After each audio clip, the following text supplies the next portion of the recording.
కోటాను కోట్ల గెలాక్సీలలో ఒక గెలాక్సీ మిల్కీవే గెలాక్సీ పాలపుంత నక్షత్ర మండలం. ఈ మిల్కీవే గెలాక్సీలోని 20,000 కోట్ల నక్షత్రాలలో ఒక నక్షత్రం సూర్యుడు, సన్. ఇదొక స్టార్.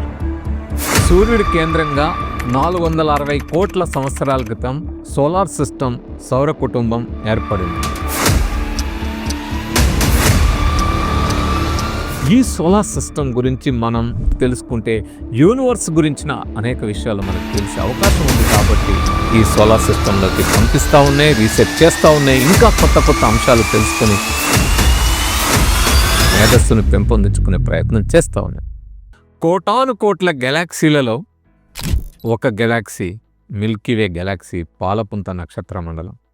ఈ మిల్కీవే గెలాక్సీలోని 20,000 కోట్ల నక్షత్రాలలో ఒక నక్షత్రం సూర్యుడు, సన్. ఇదొక స్టార్. ఈ సూర్యుడి యొక్క గ్రావిటీలో దీని చుట్టూ తిరుగుతూ గ్రహాలు, డ్వార్ఫ్ ప్లానెట్స్, ఆ గ్రహాల చుట్టూ తిరిగే ఉపగ్రహాలు, శాటిలైట్స్, ఆస్ట్రాయిడ్స్, కామెట్స్, ఇవన్నీ ఉండే కూపర్ బెల్ట్, ఊడ్స్ క్లౌడ్, ఇవన్నీ కలిపితే సోలార్ సిస్టమ్ అంటాం. ఈ సోలార్ సిస్టమ్ అంతా కూడా సూర్యుడి యొక్క గ్రావిటీలో సూర్యుని చుట్టూ తిరుగుతూ ఉంటుంది. ఈ సోలార్ సిస్టమ్ సూర్యుడి కేంద్రంగా 460 కోట్ల సంవత్సరాల క్రితం ఈ సోలార్ సిస్టమ్, సౌర కుటుంబం ఏర్పడింది. ఈ సౌర కుటుంబంలోని గ్రహాలకు, మిగతా వాటికి కావాల్సిన శక్తి, కాంతి, ఉష్ణం, ఇవన్నీ కూడా సూర్యుని నుంచి అందుతాయి.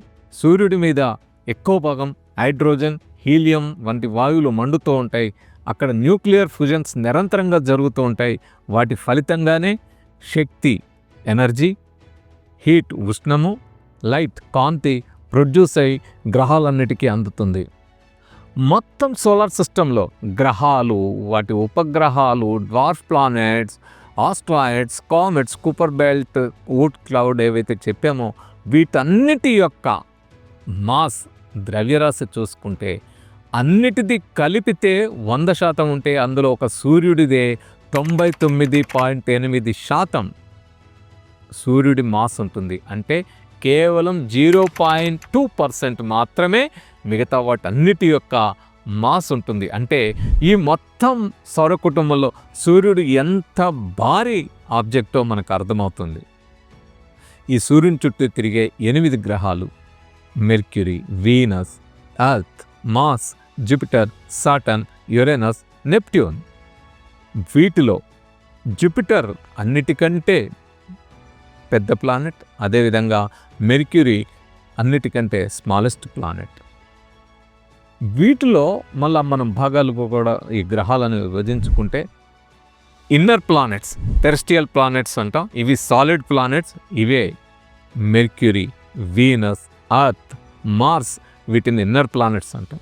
అదే జూపిటర్, సాటర్న్, ఇవి ఔటర్ ప్లానెట్స్. ముఖ్యంగా వీటిని గ్యాస్ జైంట్స్ అంటాం. ఇవి వాయుగోళాలు. ఇవి కాక ఐసీ జైంట్స్ ఉన్నాయి. వాటిని ఫార్టెస్ట్ ప్లానెట్స్ అంటాం. యురేనస్, నెప్ట్యూన్ మొత్తం సౌర కుటుంబంలో సూర్యునికి దూరంగా ఉన్నాయి. అయితే ఈ 8 గ్రహాల గురించి చెప్పారు.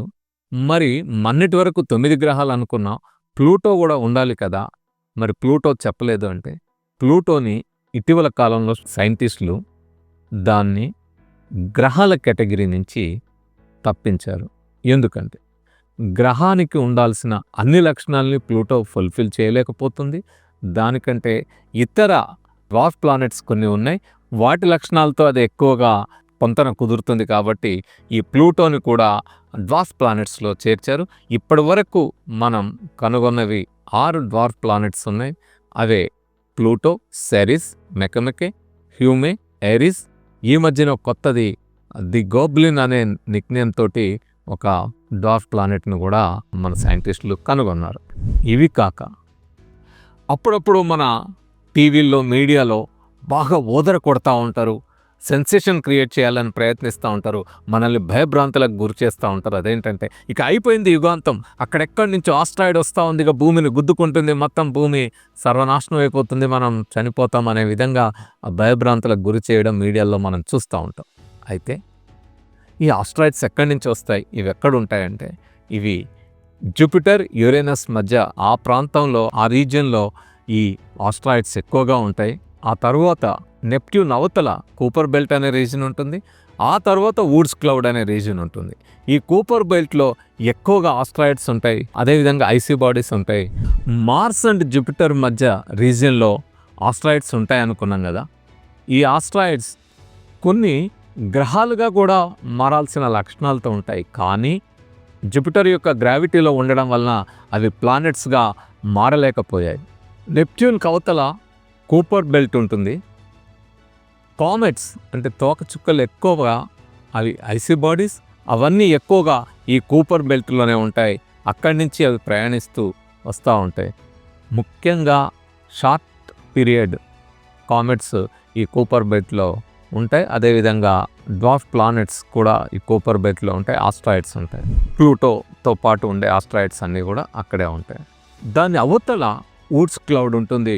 ఇది వూడ్స్ క్లౌడ్ ఉంటుంది అనేది హైపోథెటికల్ రీజన్ మాత్రమే. అంటే సైంటిస్టులు ఊహించారు, అక్కడి నుంచి లాంగ్ పీరియడ్ కామెట్స్ మన దగ్గర వస్తూ ఉంటాయి అప్పుడప్పుడు. సో ఆ లాంగ్ పీరియడ్ కామెట్స్ ఈ వూడ్స్ క్లౌడ్ నుంచి వస్తున్నాయి అనేది ఒక పరికల్పన, ఒక హైపోథెసిస్ మన సైంటిస్టులు చేశారు. సో ఆ వూడ్స్ క్లౌడ్ ఇవన్నీ కలిపితే మన సోలార్ సిస్టమ్ అవుతుంది. అయితే ఈ సోలార్ సిస్టమ్ గురించి మనం ఎంత ఎక్కువ అధ్యయనం చేసి ఎక్కువ విషయాలు తెలుసుకుంటే యూనివర్స్ గురించిన అనేక విషయాలు మనకు తెలిసే అవకాశం ఉంది. కాబట్టి అనేక మిషన్స్ని మన వివిధ దేశాల్లోని స్పేస్ రీసెర్చ్ ఆర్గనైజేషన్స్ అనేక మిషన్స్ని ఈ సోలార్ సిస్టంలోకి పంపిస్తూ ఉన్నాయి, రీసెర్చ్ చేస్తూ ఉన్నాయి. ఇంకా కొత్త కొత్త అంశాలు తెలుసుకొని యూనివర్స్ గురించిన మన అవగాహనని, మన మేధస్సుని పెంపొందించుకునే ప్రయత్నం చేస్తూ ఉన్నాయి. మనకు తెలుసు 400 సంవత్సరాల క్రితం వరకు భూమి చుట్టూ సూర్యుడు తిరుగుతున్నాడే అని అనుకున్నారు. కానీ కోపర్నికస్ మొట్టమొదటిసారి సూర్యుని చుట్టూ భూమి తిరుగుతుంది అని చెప్పాడు. ఈ భూమి సూర్యుని చుట్టూ తన చుట్టూ తాను గంటకి 1600 కిలోమీటర్ల వేగంతో తిరుగుతుంటే సూర్యుని చుట్టూ 108,000 కిలోమీటర్ల వేగంతో తిరుగుతూ ఉంది గంటకి. అయితే మరి భూమి సూర్యుని చుట్టూ తిరుగుతూ ఉంది. సూర్యుడు తిరగకుండా స్టాటిక్గా స్థిరంగా ఉన్నాడా? లేదు. ఈ సూర్యుడు మన గెలాక్టిక్ సెంటర్ చుట్టూ ఈ సోలార్ సిస్టమ్ మొత్తం గంటకి 8,28,000 కిలోమీటర్ల స్పీడ్తో తిరుగుతూ ఉంది.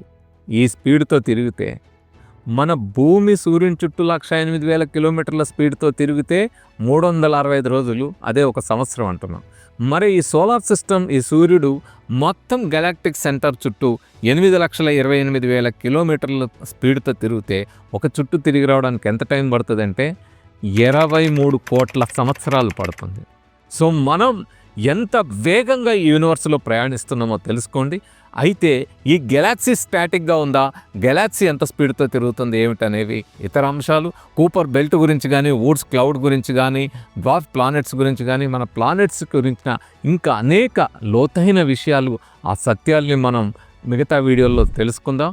మీరు సెన్సేషనల్ కోసమో లేకపోతే వ్యూవర్షిప్ కోసమో చాలామంది అబద్ధాలు చెప్పడం, అతిశయోక్తులు చెప్పడం చేస్తారు. కానీ సత్యాలు తెలుసుకోవాలి, వాస్తవాలు గ్రహించాలి అనుకున్న వాళ్ళు మాత్రం ఈ వీడియోలు చూస్తూ ఉండండి.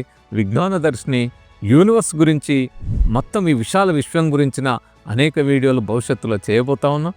అదేవిధంగా అత్యంత మైక్రో లెవెల్ పార్టికల్స్ అయిన మనం ఆటమ్స్, మాలిక్యూల్స్ తెలుసుకున్నాం. వాటి లోపల్లో కూడా న్యూక్లియస్, ఎలక్ట్రాన్, ప్రోటాన్, న్యూట్రాన్స్ గురించి, అంతకంటే స్మాలెస్ట్, అంతకంటే మైక్రో లెవెల్ పార్టికల్స్ అయిన మీజాన్స్, బోజాన్స్, పాజిట్రాన్స్, గ్లూటాన్స్, ఇలాంటి అనేక రకాల అవి ఉన్నాయి. క్వార్క్స్ వరకు కూడా ఈరోజు తెలుసుకుంటున్నారు. అదేవిధంగా జీవంలో అత్యంత మైక్రో లెవెల్ పార్టికల్స్ అయిన DNA, జీన్స్ గురించి కూడా ఈరోజు సైంటిస్టులు రీసెర్చ్ చేసి అనేక అంశాలు చెప్తా ఉన్నారు. సో వాటన్నిటి గురించిన సత్యాల్ని రాబోయే వీడియోలో తెలుసుకుందాం.